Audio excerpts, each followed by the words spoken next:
السلام علیکم ورحمۃ اللہ وبرکاتہ۔ آپ سب سننے اور دیکھنے والوں کے لیے میری اللہ تعالیٰ سے دعا ہے کہ اللہ تعالیٰ آپ سب کو صحت تندرستی والی، ایمان والی اور اسلام والی زندگی دے، اور قرآن پاک کو ہم سب کی آنکھوں کی ٹھنڈک اور دل کی بہار بنا دے۔ تو ہم پڑھ رہے تھے سورہ بقرہ، اس میں آج انشاءاللہ العزیز پڑھیں گے ہم لیسن نمبر 32 اور آیت نمبر 114۔ اعوذ باللہ من الشیطان الرجیم، بسم اللہ الرحمن الرحیم۔ ومن اور کون، اظلم زیادہ ظالم ہے، ممن اس شخص سے جو منع کرے، مساجد اللہ اللہ کی مسجدوں سے،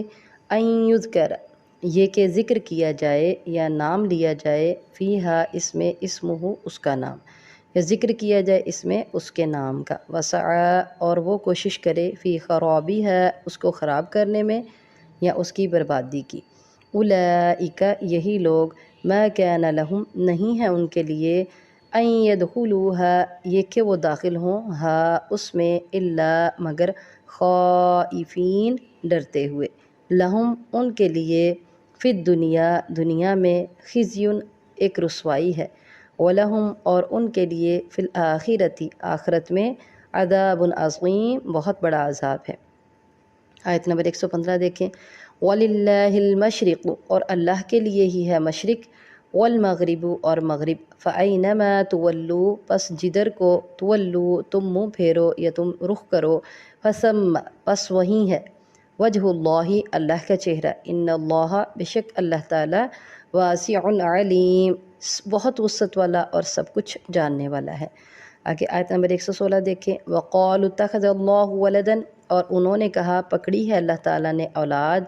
سبحانہ وہ پاک ہے، بل لہو اسی کے لیے ہے، ما جو فی السماواتی آسمانوں میں ہے، والارضی اور زمین میں ہے،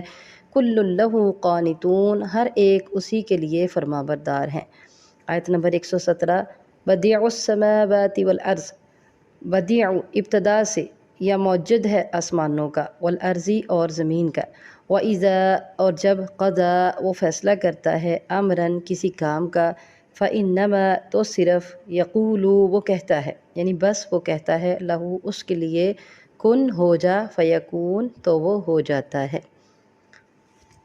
اب ہم پڑھیں گے لیسن نمبر 32 میں آیت نمبر 114۔ تو 114 میں اللہ تعالیٰ ارشاد فرماتے ہیں، اعوذ باللہ من الشیطان الرجیم، بسم اللہ الرحمن الرحیم۔ ومن اظلم ممن منع مساجد اللہ یذکر فیہا اسمہ وسعی فی خرابها اور کون زیادہ ظالم ہے اس شخص سے جو منع کرے اللہ کی مسجدوں سے، یہ کہ ذکر کیا جائے اس میں اس کے نام کا، وسعی فی خرابها اور اس کو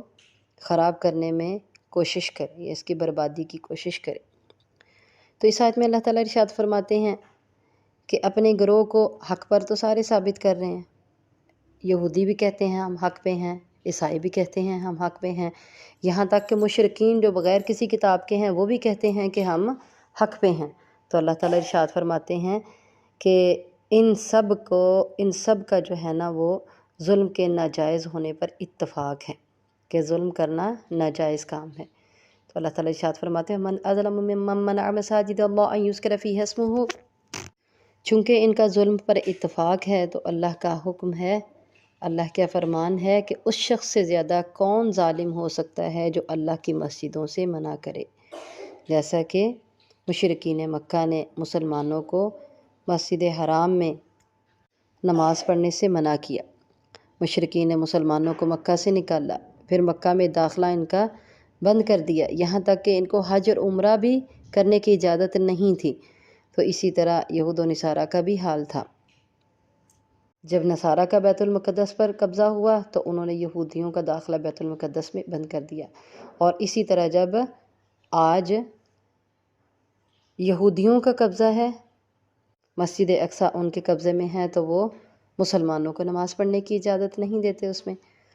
تو یہ جو کام ہے یہ شروع سے چلتا آ رہا ہے۔ تو اللہ تعالیٰ ارشاد فرماتے ہیں کہ یہ بہت بڑا ظلم ہے، ازلم کون زیادہ بڑا ظالم ہے، اس شخص سے منع مساجد اللہ جو اللہ کی مسجدوں سے منع کرے۔ تو یہ سب سے بڑا ظلم ہے، اور یہ فتنہ بھی ہے کہ اللہ کی عبادت کرنے سے روکا جائے، اللہ کی مسجدوں سے روکا جائے کہ اللہ کی مسجدوں میں اللہ کے نام کا ذکر کیا جائے،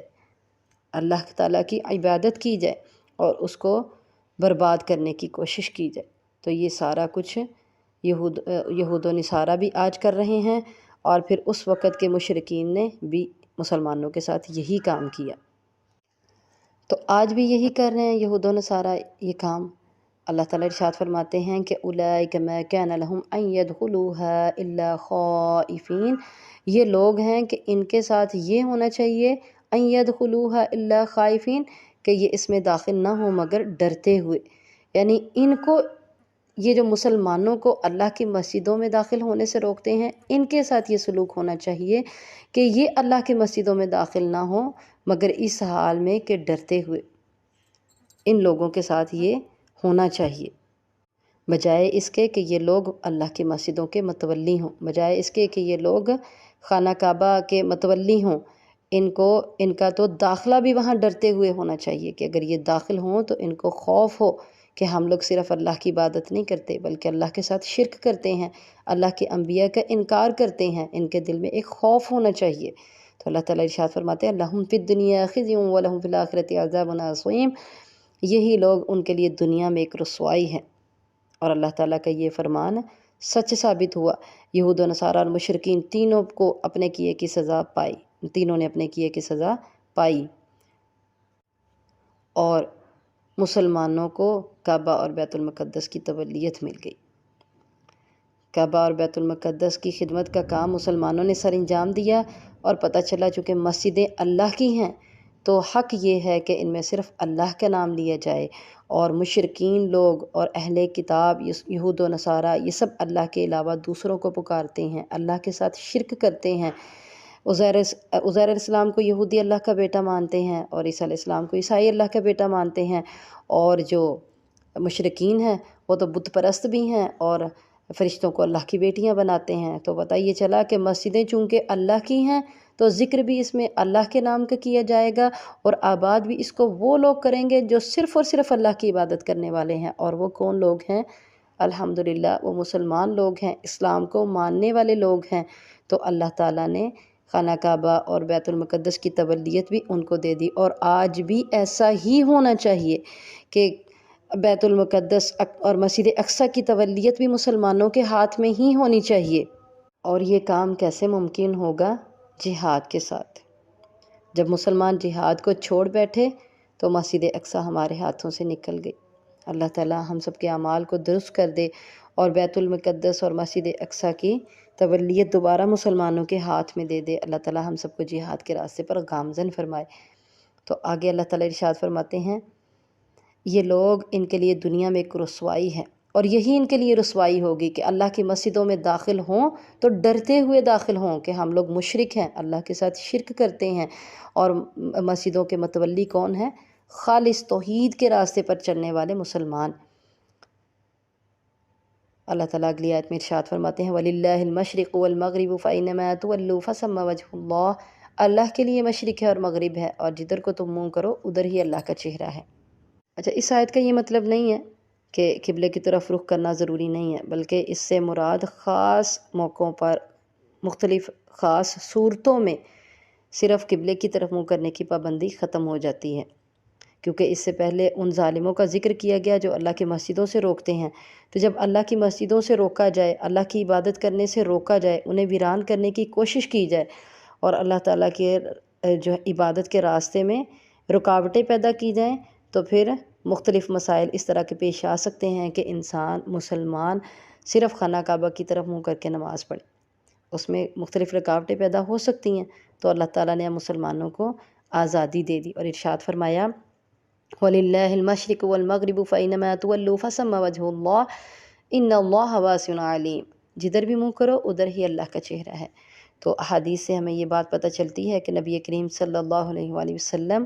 اپنی سواری پر جب سفر کر رہے ہوتے تو آپ نفل نماز جدھر کو سواری جا رہی ہوتی ادھر کو ہی منہ کر کے پڑھ لیا کرتے تھے،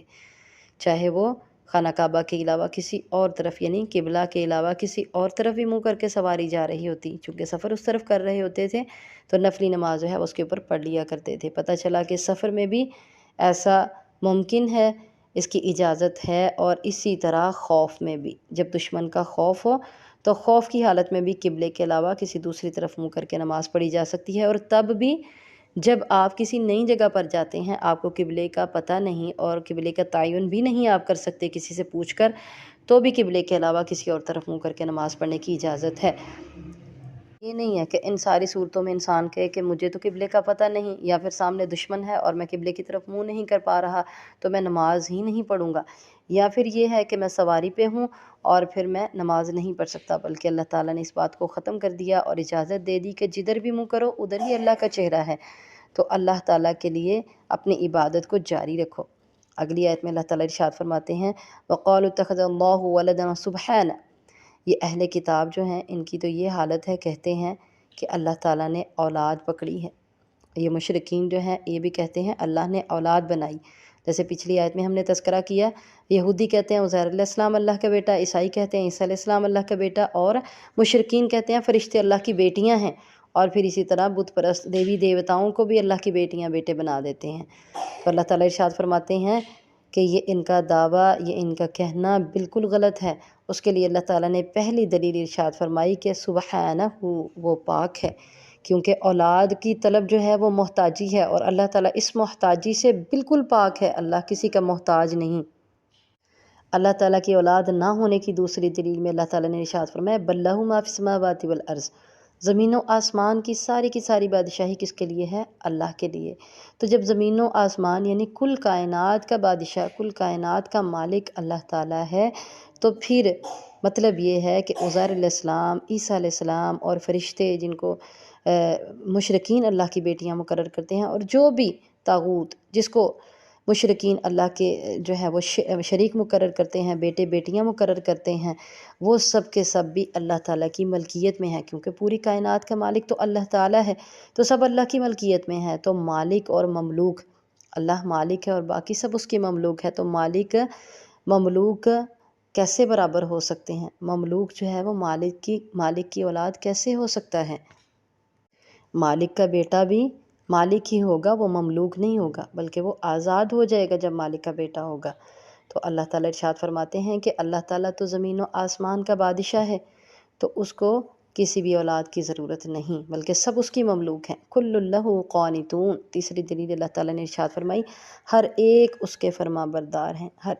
ہر کوئی اس کے مطیع ہیں۔ تو یہاں سے پتہ چلا کہ ہماری بھی اولادیں ہیں الحمدللہ، ہم دیکھتے ہیں بچے ہماری بات بعض اوقات مانتے ہیں، بعض اوقات نہیں مانتے۔ بیٹی ہے تو ماں کی بات کبھی مانتی ہے، کبھی نہیں مانتی، اور جب جوان ہو جاتے ہیں بیٹیاں تو پھر وہ کہتے ہیں کہ اب آپ کے تو سوچیں اور آپ کے نظریات سب غلط ہیں، پرانے ہو چکے ہیں، ہم تو اب جوان ہیں اور نئی نسل ہیں، ہمیں ہر بات کا صحیح طرح سے پتہ ہے۔ تو یہاں سے پتہ چلا کہ وہ کبھی کبھی ماں باپ کی نافرمانی بھی کر جاتے ہیں، لیکن اللہ تعالیٰ ارشاد فرماتے ہیں تیسری دلیل میں کل لہ قانتون، کہ زمین و آسمان کی ملکیت بھی اللہ کے پاس، تو ہر ایک جو بھی زمین و آسمان میں ہے ہر چیز اس کی فرما بردار ہے۔ تو اس میں وہ چیزیں جن کو تم اللہ کے بیٹے بیٹیاں مقرر کرتے ہو وہ بھی اللہ کے فرما بردار ہیں۔ تو پتہ یہ چلا کہ وہ اللہ کے فرما بردار ہیں، تو اس کا مطلب یہ ہے کہ نہ وہ اس کے بیٹے ہیں اور نہ ہی وہ اس کی بیٹیاں ہیں، کیونکہ بیٹے بیٹیاں تو نافرمانی بھی کر سکتے ہیں، اور اللہ کی نافرمانی تو کوئی کر ہی نہیں سکتا، بلکہ اللہ تعالیٰ کی مرضی کے بغیر بھی تو کوئی سانس بھی نہیں لے سکتا۔ اس کے بعد اگلی آیت میں اللہ تعالیٰ ارشاد فرماتے ہیں چوتھی دلیل بدیع السماوات والارض، بدیع موجد ہے یعنی ابتدا سے پیدا کرنے والا ہے اللہ زمین و آسمان کو، موجد یعنی ایجاد کرنے والا، بغیر کسی نمونے کے اللہ تعالیٰ نے زمین و آسمان کو بنایا ہے۔ یہ اللہ تعالیٰ نے چوتھی دلیل دی ہے اس بات کی کہ اللہ کی کوئی اولاد نہیں ہے، کیونکہ بیٹا جو ہے وہ باپ کا نمونہ ہوتا ہے۔